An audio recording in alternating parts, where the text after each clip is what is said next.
Graça e paz, meus irmãos. Abra sua Bíblia no capítulo 4 de Apocalipse. Por gentileza.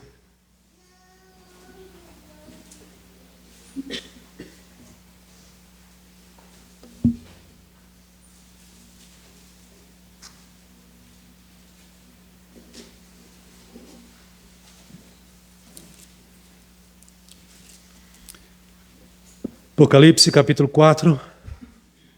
Eu tenho uma pergunta para você nesta noite.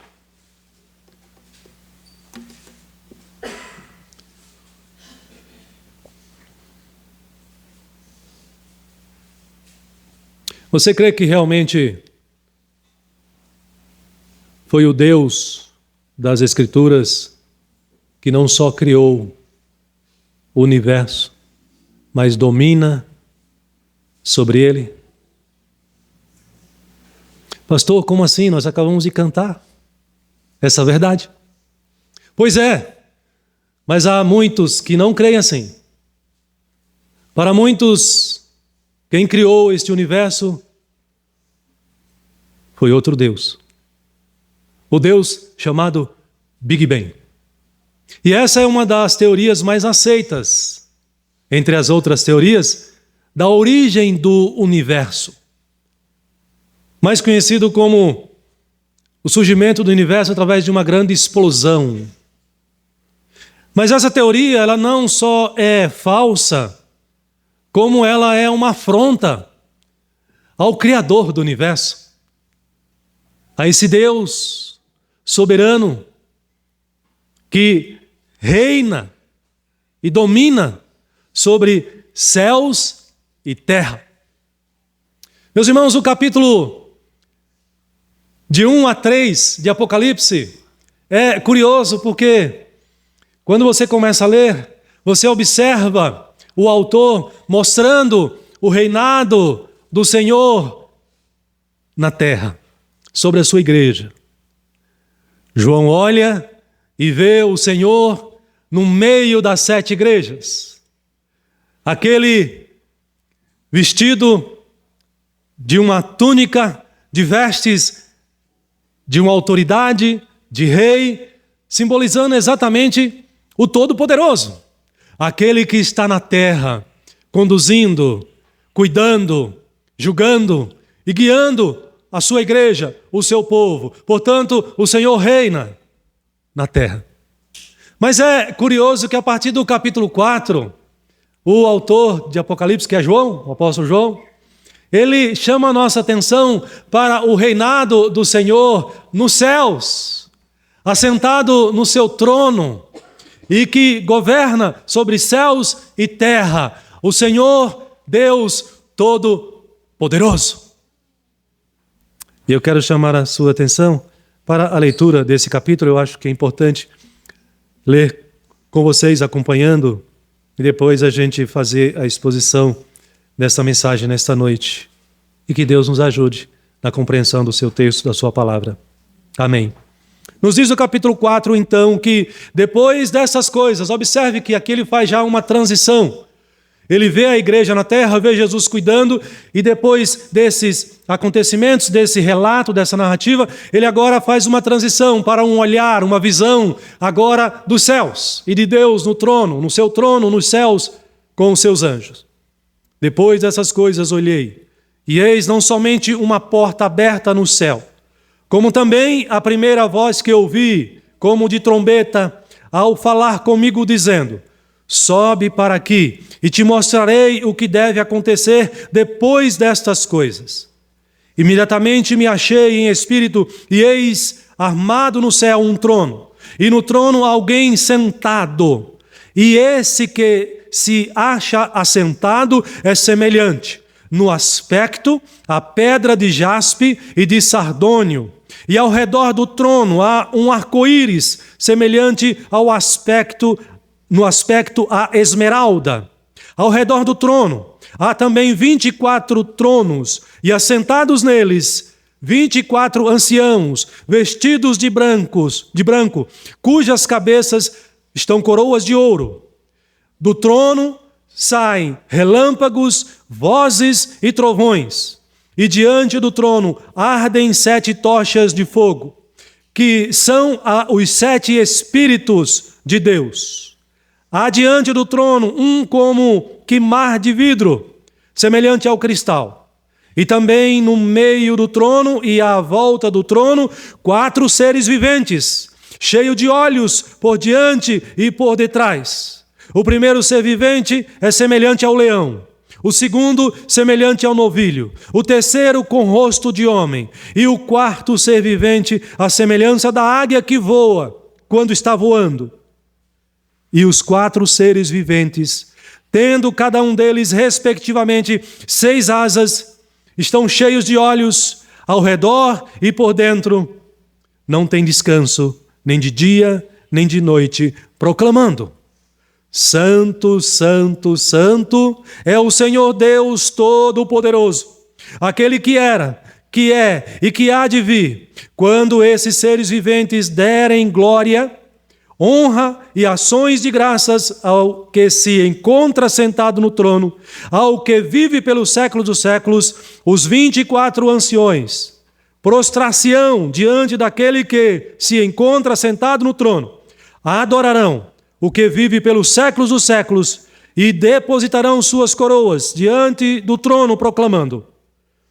Leia comigo o versículo 11, toda a igreja. Tu és digno, Senhor e Deus nosso, de receber a glória, a honra e o poder, porque todas as coisas tu criaste. Sim, por causa da tua vontade vieram a existir, foram criadas por ti. Aleluia. Amém. O por ti foi apócrifo, né? Foi eu que acrescentei. Mas foram criadas por ele mesmo. Muito bem, meus irmãos. É interessante nós nos atentarmos aqui. Qual é o ensinamento principal do capítulo 4? Mostrar para nós, ensinar para nós que existe o Deus que governa todas as coisas. O capítulo 4, então, ele ensina que há o Deus soberano no céu, que do seu trono celestial governa todas as coisas, ao qual todos devem se submeter. Pastor, mas eu não tenho certeza se Deus existe. Pastor, como é que eu posso crer que Deus existe? O testemunho está aqui. A palavra está revelando.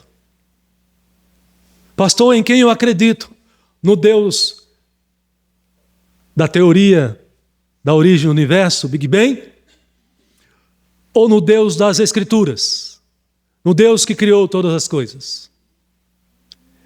Este capítulo chama a nossa atenção para esse ensinamento, essa verdade de que Deus não apenas existe, de que Deus não apenas criou o universo, mas Ele está sentado no trono, governando, dominando sobre tudo e sobre todos. Nós não estamos aqui nesse mundo sozinhos.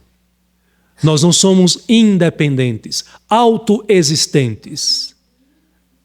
Mas há o Deus que nos criou e que nós devemos nos submeter a Ele. Esse é o propósito do ensinamento do capítulo 4, ao trazer esse precioso ensinamento para a igreja nos dias de João e para a igreja de Cristo em toda a terra, em todo o mundo também.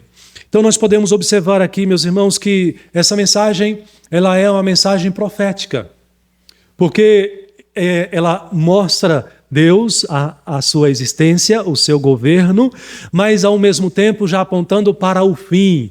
É Deus assentado no trono como aquele que governa, mas ao mesmo tempo o Deus preparado para o juízo, o julgamento. Ele é o que conduz todas as coisas para o seu propósito, o cumprimento do seu propósito e para a glória do seu próprio nome também. Então nós podemos observar, a partir do versículo 1, quando ele faz essa transição, chamando o nosso olhar da terra para os céus. Do governo de Deus não apenas na terra, mas do governo de Deus nos céus, governando céus e terra, toda a criação, todo o universo. E ele nos diz especificamente nos versículos 2 e 3, João agora se acha na sala do trono. Na sala do trono de Deus. E o que ele vê? Ele tem essa visão assustadora, mas ao mesmo tempo maravilhosa. João tem a visão da sala do trono de Deus nos céus. Ele diz que ele olha, vê o céu aberto, na sequência ele ouve uma voz, como que voz de trombeta, chamando a atenção para a voz de uma autoridade, a voz do próprio Deus, voz de trombeta. A palavra, esse termo, trombeta, voz de trombeta, remete para a autoridade de Deus. Muitas vezes quando ela aparece nas Escrituras, e aqui é o caso também.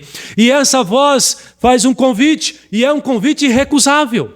João não pode recusar esse convite, ele precisa obedecer. É um convite em que João se submete. E ele então atende esse convite, e agora ele se acha na sala do trono, e o que ele vê?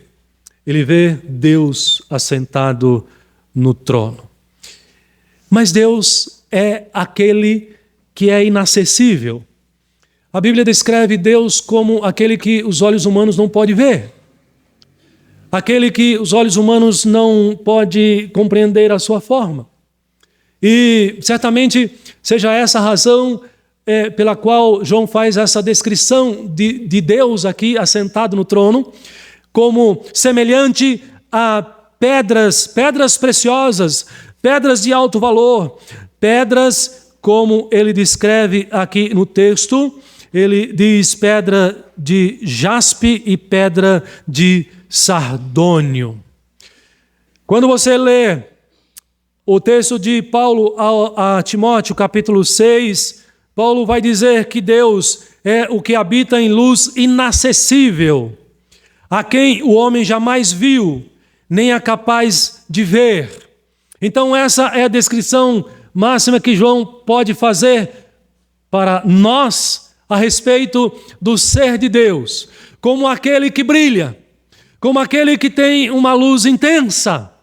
E Deus é descrito como luz na sua palavra, porque os nossos olhos humanos não conseguem contemplar e captar a existência, até porque Deus é espírito, Ele não tem forma, mas Ele é luz, e Ele é luz inacessível. Então João descreve Deus como sendo soberano, à semelhança do brilho de pedras preciosíssimas, para mostrar a autoridade, para mostrar a beleza, para mostrar a grandeza desse Deus único, desse Deus criador, diante do qual ele está ali na sala do trono naquele momento. E para representar a incomparável majestade do poder de Deus, João descreve o Deus soberano no versículo 5 como aquele que está sentado no trono, do qual daquele trono saem relâmpagos, vozes e trovões. E diante do trono ardem 7 tochas de fogo, que são os 7 Espíritos de Deus. Você se imagina algum dia estar diante desse Deus? Certamente quando os judeus leram ou ouviram, receberam essa mensagem, porque essa mensagem foi enviada às 7 igrejas. Lembra? Quando aqueles cristãos ouviram essa mensagem, certamente veio logo na cabeça deles a imagem de Deus descendo sobre o Monte Sinai. A presença de Deus no Monte Sinai, a majestade, a grandeza de Deus foi ali também revelada, foi ali também manifestada para os judeus que estavam ao pé do monte. De igual forma, trovões, relâmpagos, nuvens, espessa, manifestando a grandeza de Deus. É interessante a gente pensar um pouco sobre o impacto de raios e trovões. E ainda que vivamos num contexto tão como é que diz? Um contexto tão científico. Estou querendo criar termos novos aqui e a gente se enrola. Num contexto tão pós-moderno. Mas muita gente teme e treme quando ouve o som do trovão, quando vê o raio de luz dos relâmpagos nos céus. E temem e têm medo, porque assusta, porque é uma voz poderosa, porque dói nos ouvidos, faz tremer. Meus irmãos, isso aqui tudo é simbólico, mas cabe e é muito bem usado, porque são coisas grandiosas. E por mais que você busque elementos, símbolos grandiosos para você apontar e para representar a existência, o poder, a majestade de Deus, ainda assim esses elementos, esses símbolos se tornarão e serão sempre inferiores diante da grandeza desse Deus. Mas são os elementos, são os símbolos que João utiliza aqui para apontar para a majestade, o poder, a grandeza desse Deus. Ele diz que olha para o trono e ele vê que saem relâmpagos, vozes e trovões diante do trono. Porque aquele que está sentado no trono é o Deus soberano, é o Deus todo-poderoso. E se ele está sentado no trono, o trono é para quem tem autoridade. Não é qualquer um que se assenta no trono. No contexto dos israelitas, dos dias de João, eles também sabiam o que isso significava. Quando eles ouvem a palavra trono, remete logo à sua cabeça a figura de um rei, de alguém que tem autoridade máxima.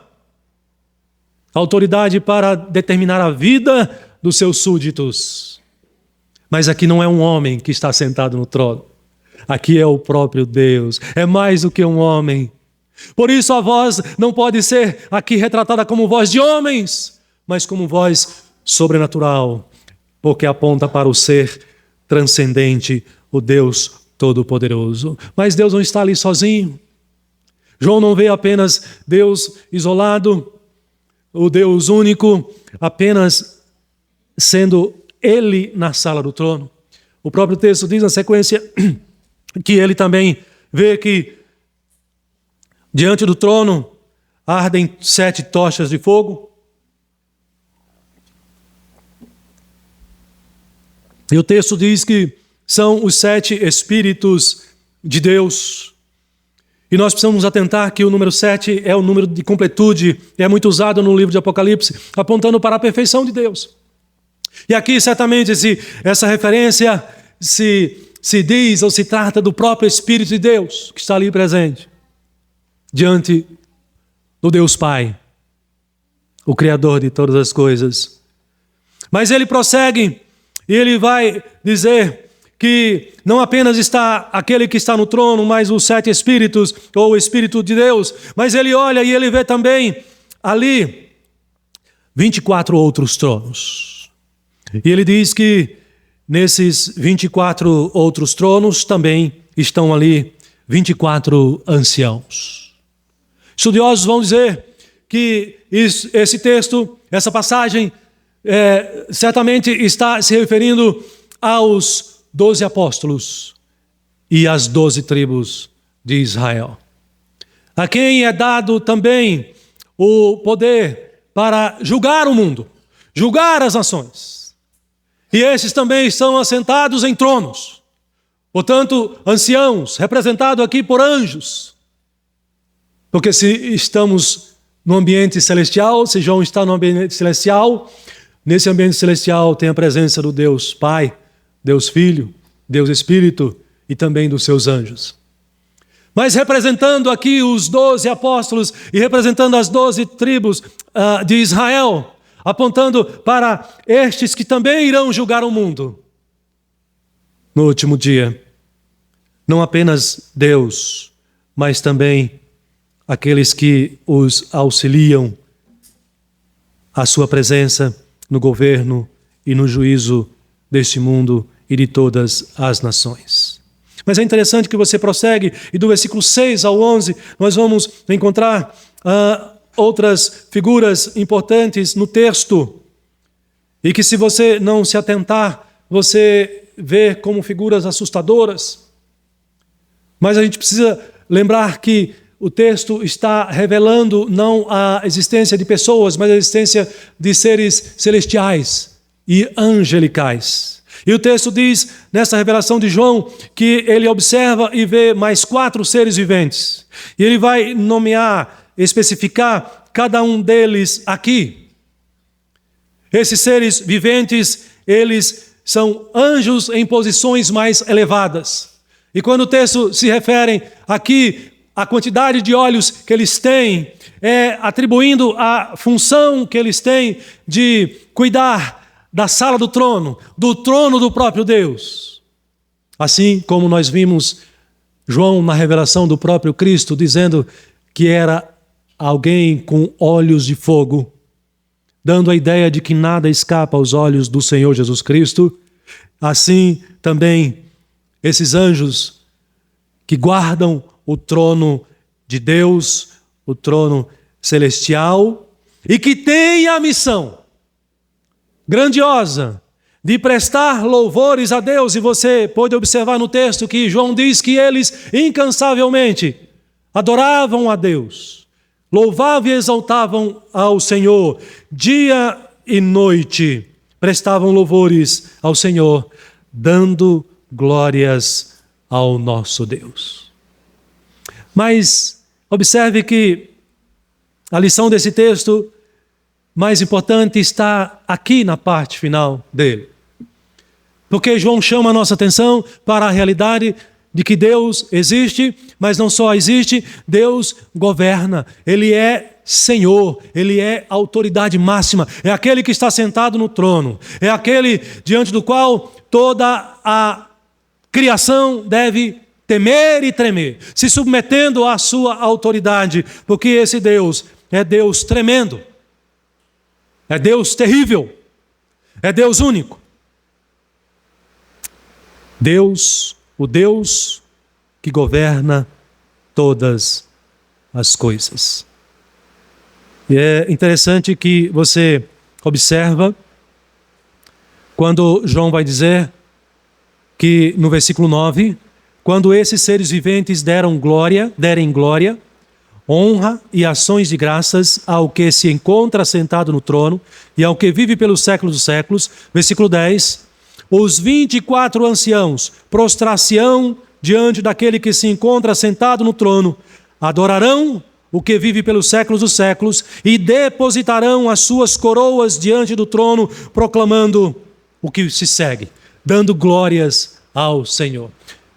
Observe que até os 24 anciãos, que estão ali como autoridades, que têm nas suas cabeças coroas de ouro, se submetem reconhecendo a grandeza, o poder, a majestade do Deus único, do Deus eterno. Esses 4 seres viventes que João apresenta no texto, eles então proclamam para que todos ouçam.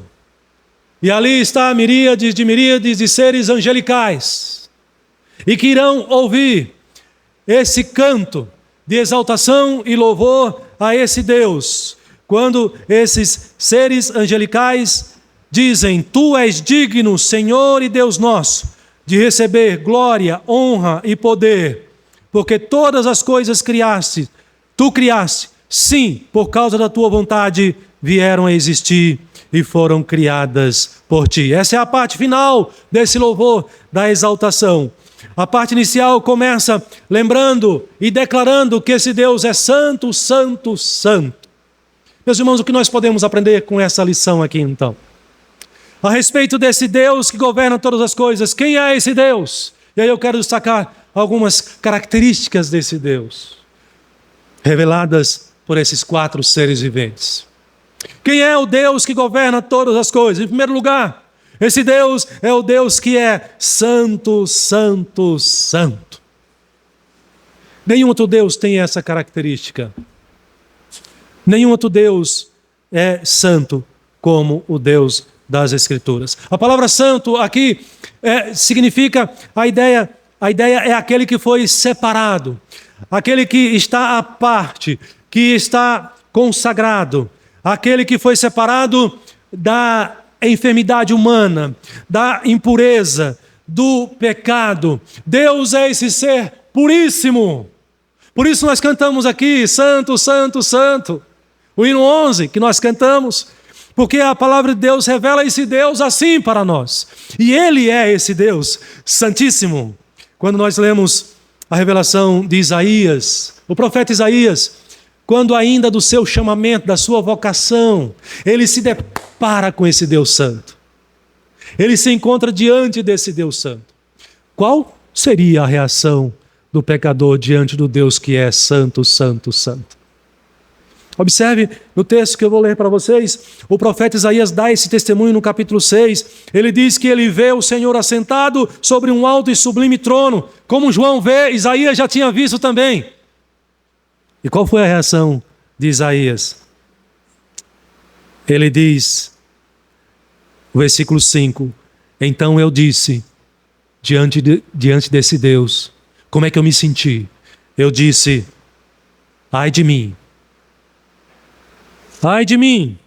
estou perdido, porque sou homem de lábios impuros, habito no meio de um povo de impuros lábios, e os meus olhos viram o Rei, o Senhor dos Exércitos.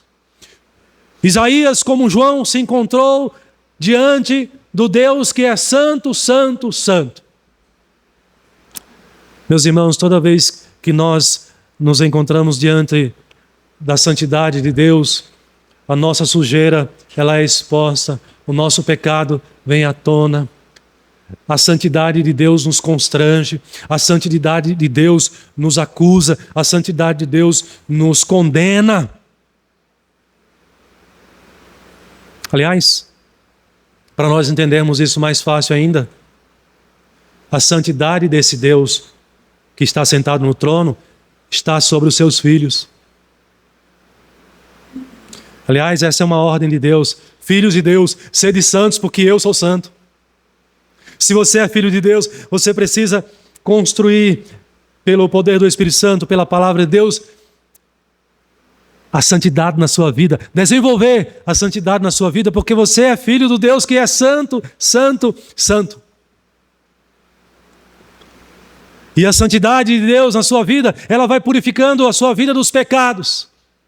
E vai te tornando cada vez mais santo, mais puro, mais separados do mundo e unidos a Deus.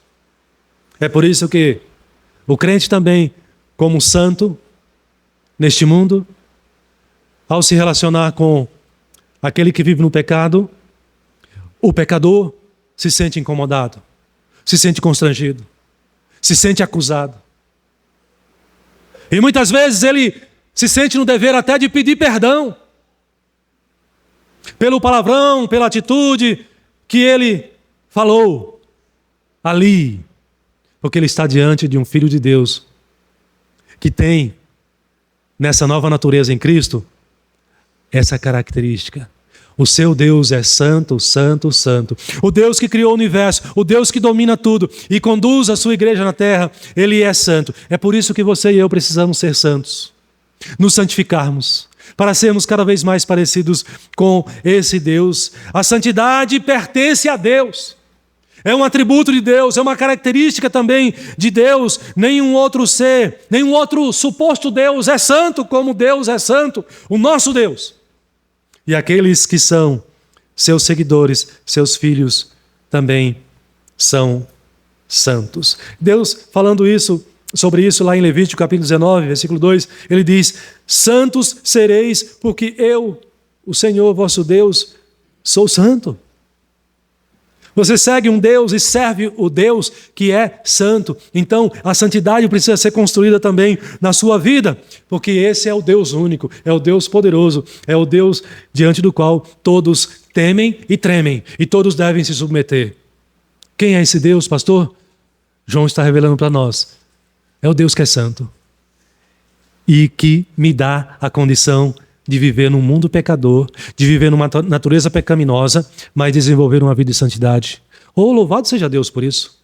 Porque Deus libertou você do pecado, da escravidão, do domínio, das trevas. E não só te libertou, mas te deu o poder para você viver na prática da santidade, dominar o pecado e não ser mais dominado por ele. Louvado seja o nosso Deus. Mas em segundo lugar, meus irmãos, nessa revelação de João, ele traz uma outra característica a respeito desse Deus que está sentado no trono. E quando nós lemos o canto, o louvor ou os louvores dessas quatro criaturas, além de falar que ele é santo, santo, santo, ele diz que ele é o Senhor Deus, o Todo-Poderoso. Não resta dúvida de que Deus, e não o Big Bang, é o Todo-Poderoso.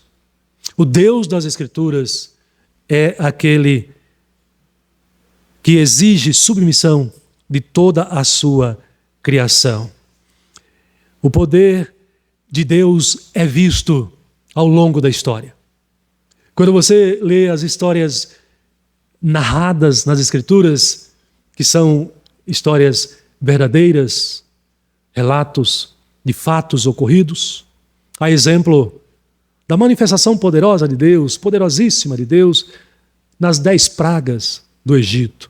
Que manifestação poderosíssima de Deus, apontando para esse Deus todo-poderoso. Quando você estuda cada uma das 10 pragas, não resta dúvidas de que elas apontam para aquilo que elas revelam, porque o próprio Deus vai dizer que ele está fazendo isso para que todos reconheçam que só há um Deus, um só Senhor, esse Deus todo-poderoso. Sim, quando você prossegue lendo as narrativas, as histórias narradas nas Escrituras, eu evitei usar o termo narrativa porque é um termo hoje usado de maneira negativa, né, para expor esse lado negativo das narrativas, mas quando você lê as histórias bíblicas e você chega no grande poder de Deus manifestado na abertura do Mar Vermelho, você vê que esse Deus é todo-poderoso. Que Deus é esse que abre o Mar Vermelho, que abre o mar para que as pessoas passem a pé seco, a pé enxuto. Que Deus todo-poderoso é esse que faz nascer um ser humano sem a necessidade da semente do homem. Jesus Cristo, seu Filho amado, que nasce da virgem, uma mulher virgem, uma moça virgem, pelo poder dele, por meio do Espírito Santo. Você vê essas histórias, esses fatos, apontando para e confirmando o que João está revelando, que o nosso Deus, ele é o Todo-Poderoso. A morte, o poder da morte. Esse Filho de Deus foi morto, foi sepultado, mas você vê a narrativa de que ele foi tirado do poder da morte. Onde está, a morte, a tua vitória? Onde está o teu aguilhão?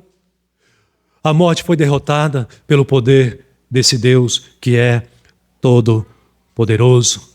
E agora você tem esse Jesus carne e osso, matéria, sendo elevado aos céus. Não é um teatro barato, uma manifestação tupiniquim, mas é a manifestação do poder de Deus. Um ser humano que tem o peso mediano de um ser humano sendo elevado às alturas, até adentrar as nuvens e a vista humana não ser mais capaz de enxergar e de poder alcançar. Esse é o Deus Todo-Poderoso que é revelado aqui, mas sobretudo, o poder desse Deus Todo-Poderoso é manifestado no maior de todos os milagres. A conversão do pecador, a sua conversão. A sua conversão é prova da existência desse Deus Todo-Poderoso. E você, sendo uma pessoa convertida, você tem essa consciência, essa convicção. Você antes não conhecia esse Deus, você antes não tinha a certeza da sua salvação, você antes não tinha esperança da vida eterna, e hoje você descansa nessa confiança e nessa esperança, e não importa a hora nem o dia que você vai morrer, mas ao morrer você estará nos braços do Pai. Que Deus Todo-Poderoso é esse, que faz com que um ser humano, pecador, agora adentre a sua presença, que é santíssima, que é puríssima, sem que ele seja consumido, sem que ele seja destruído. Ao contrário, ele está de braços abertos para nos acolher, para nos receber, e está ansioso, com o coração e a mente vibrando, esperando o dia chegar, o grande dia em que ele habitará conosco no novo céu e na nova terra. Sim, meus irmãos, essa é a segunda lição que nós aprendemos aqui. João está dizendo: creia que há o Deus Todo-Poderoso, Ele está sentado no trono. A sua voz é como voz de trovões, relâmpagos, algo tremendo. Ele é o Todo-Poderoso. Olhe para a sua vida. Veja o milagre que Deus tem feito. Veja o poder de Deus na sua vida. O poder de Deus em você. Veja o poder de Deus na vida dos seus irmãos. Veja o poder de Deus na sua palavra. Veja o poder de Deus nas orações que você dirige a Ele, na resposta das suas orações a esse Deus. Veja o poder de Deus conduzindo a sua vida, conduzindo a sua igreja, conduzindo a sua família. Veja o poder de Deus sobre você, sobre este mundo. E faça como esses 4 seres viventes, e faça como esses 24 anciãos, prostre-se diante desse Deus Todo-Poderoso e diga para Ele: Santo, Santo, Santo é o Senhor Deus Todo-Poderoso. Mas o texto ainda nos traz uma outra característica desse Deus assentado no trono. O texto vai nos dizer que Ele é o Deus eterno. Esse Deus é o Deus eterno. É por isso que o texto diz que Ele é aquele que era, aquele que é e aquele que há de vir. É o Deus atemporal. É o Deus que não está limitado nem dominado pelo tempo. É o Deus que não está preso no tempo. Ele está sobre o tempo. Ele é o Criador do tempo. Ele é o Deus eterno. Aliás, o próprio Filho de Deus já havia dito isso lá no capítulo 1 ainda. Quando ele diz as belas palavras: eu sou o Alfa e o Ômega. Jesus diz isso: eu sou o princípio e o fim. Diz o Senhor, aquele que é, que era e que há de vir, o Deus Todo-Poderoso. Porque o Pai e o Filho é um. Por isso ele pode dizer essas palavras. É o mesmo Filho de Deus, o nosso Senhor, que disse para esse João: não tema, João. Diante da minha presença poderosa, João cai por terra. Nessa visão que ele tem no capítulo 1, verso 17, Jesus vai à direção dele, põe a mão direita sobre ele, amorosamente, e diz: João, não tenha medo. Meu filho, não tenha medo. Meu discípulo amado, não tenha medo. Eu sou o primeiro e o último, aquele que vive. Eu estou vivo, João, eu estou vivo. João, você viu eu ser preso à cruz, você viu eu ser sepultado, João, mas eu estou vivo. Estive morto, João, mas eis que estou vivo pelos séculos dos séculos e tenho as chaves da morte e do inferno. Querido, querida, o Deus que você crê, Ele jamais vai deixar de existir. O Deus que você crê, Ele é atemporal. O Deus que você crê não foi criado, não é criatura. O Deus que você crê é o Deus que não tem começo nem fim. Como nós temos dentro do tempo. A data que nascemos e a data que nós vamos morrer. Você não sabe, mas Deus já sabe. Esse Deus não está limitado a esse espaço. Ele é eterno.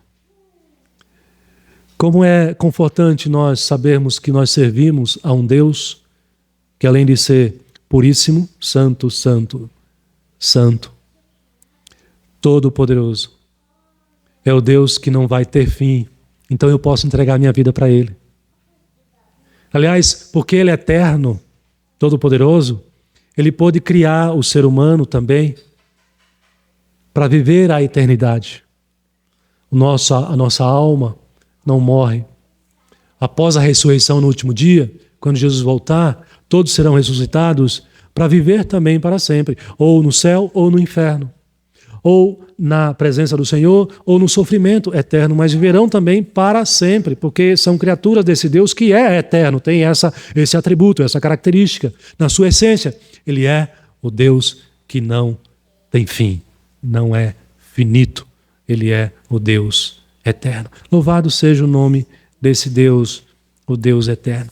E, em último lugar, então, diante disso, os 4 seres viventes chamam nós a darmos essa resposta.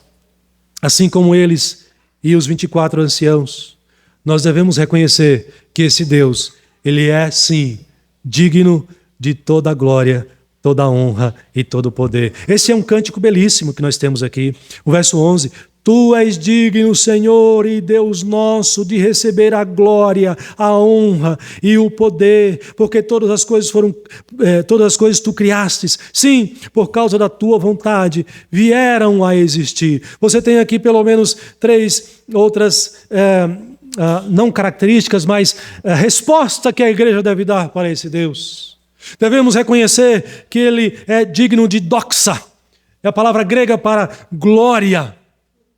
A glória é o brilho, é o esplendor desse Deus, é a majestade desse Deus. Ele é digno da sua majestade. E a igreja deve reconhecer a majestade do Senhor e deve cantar louvores ao Senhor assim, declarando sim que Ele é digno. Quando eu digo que Ele é digno, eu estou dizendo que Ele é merecedor.